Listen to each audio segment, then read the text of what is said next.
For all those who appreciate the work that we're doing here on Standing for Truth, please hit that subscribe button because we are just getting started. For $5, question for, this isn't addressed to anyone, so either of you can comment on this if you'd like. I have a feeling this is for Standing, just knowing the history of it. Probably. Swamidass actually concedes the most recent for allele argument actually takes millions of designed alleles into account. These aren't made by mutation. Explain, please, dude. Okay, so I'm guessing that's for me.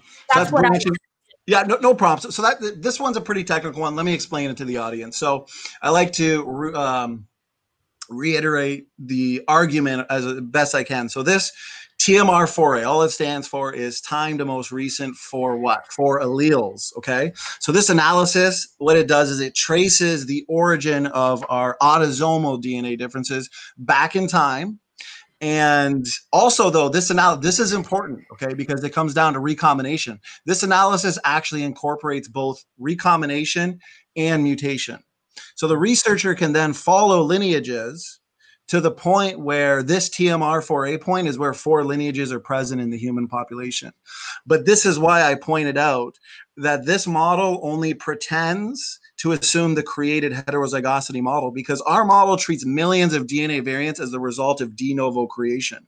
That means, given the position definition of allele, you're looking at millions and millions of alleles in the created heterozygosity model. So if I were to just accept the terms used in this TMR4A analysis, let me just accept it, okay?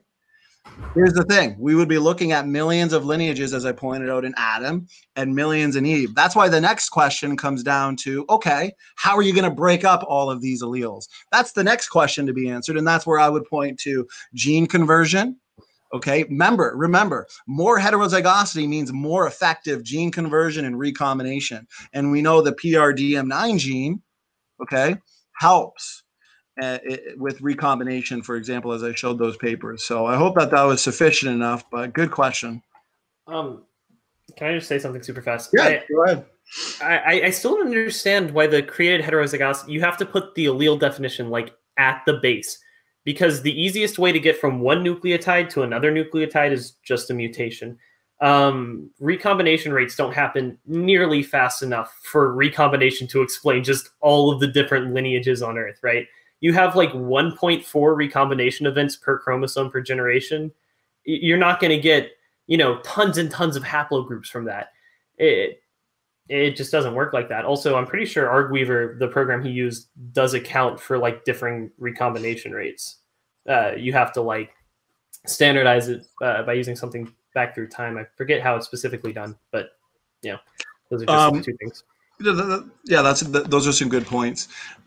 Here's the thing, though, and I read an excerpt from a paper earlier where it shows that just because there's more diversity in a population, it doesn't mean that means that population is necessarily older. Like Africans have more working PRDM9 gene sites, and yet what do they have? Evidence for more recombination versus Europeans. Europeans are highly inbred. What happens with inbreeding? You get more levels of heterozygosity or more levels of homozygosity, which would reduce allelic variability. Now, here's the thing. The PRDM9 gene is well known to regulate, control, and influence recombination through hotspots. So, like I said, the created heterozygosity model would assume what?